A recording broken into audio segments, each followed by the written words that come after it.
Okay, hi friends. I'm kind of laughing here because I just did a whole video on Parkinson's disease and I realized that I didn't have the mic on, and I know you can hear me a lot better and cleaner with it on. So I'm doing it again. Here we go. I wanted to tell you that there are 10 million people worldwide right now who have been diagnosed with Parkinson's disease. If you've been diagnosed, you're not alone. It is not a death sentence. So let's start with myth number one. Being diagnosed with Parkinson's disease in itself does not mean it's a death sentence. There are many treatments for Parkinson's disease, and there are definitely many medications out there.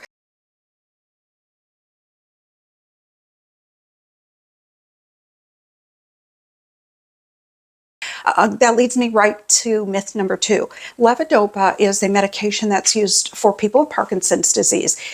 That seems to be the primary medication. It has something going around that is people are out there saying it's toxic, it wears off. Those are probably the biggest myths about it. That is not true. So what's happened is over time people have felt like, I heard that it wears off over the years. So there are 5 stages to Parkinson's disease. I'm going to wait and not take it until I'm somewhere in the later stages, many years from now.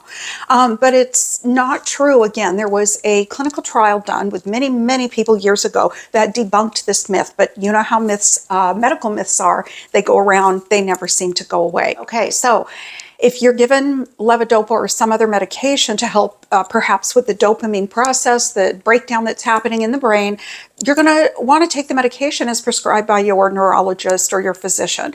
It's there to help. It does not wear off. Levodopa has been working beautifully for decades for people. It might be that symptoms have changed, time has changed. There's different delivery methods for different medications out now that will help with Parkinson's disease. It's not a death sentence. You can live many years with it. Myth number two is that everybody has tremors. Although tremors and difficulty with motor movement and ambulation is common, and that seems to be something we mostly see, but not everybody has those symptoms. There are many other set of symptoms that go along with Parkinson's disease. It is not just the tremors. Some people get tremors at the beginning and throughout those 5 stages, and some people never get tremors. So what are some of the other symptoms?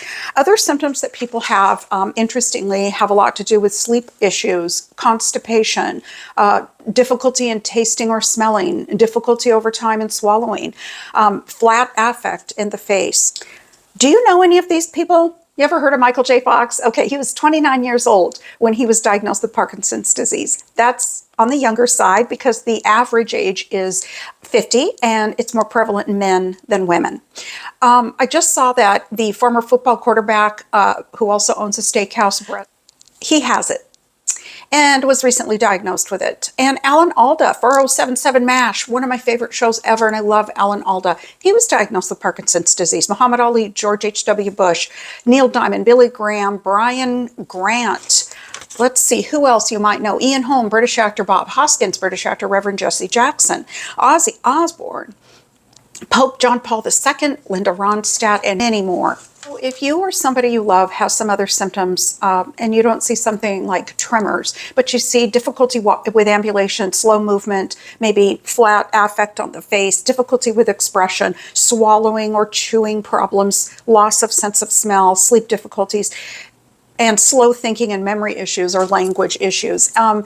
And those symptoms can mean many other things. So when you go to your physician or you get a consult to a neurologist, it doesn't necessarily mean that it's Parkinson's disease, although it can be. So there are a lot of symptoms that go along with Parkinson's disease. They might do labs so that they can rule out other things. And they might do a brain MRI and a good physical and history neurological exam and other things. There's a lot of therapy for people for help with Parkinson's disease, such as occupational therapy, physical therapy, speech therapy, and there are medications that are offered. It's not just the levodopa medication.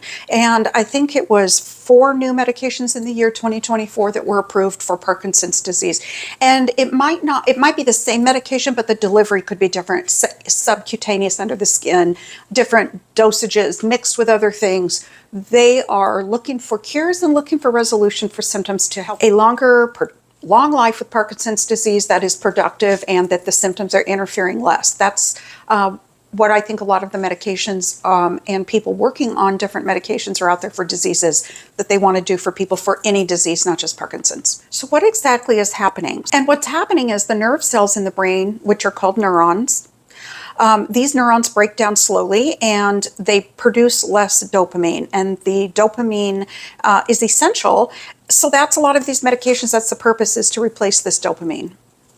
Did you know that Parkinson's disease was discovered in 1817 by an English physician named James Parkinson?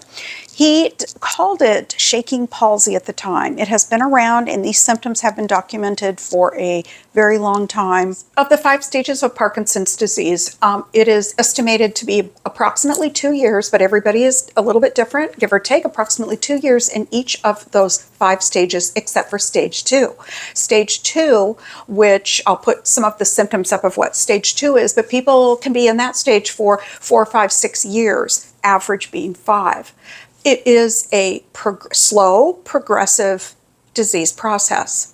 It happens over many years. So remember, you're not alone. 10 million people have been diagnosed with Parkinson's disease.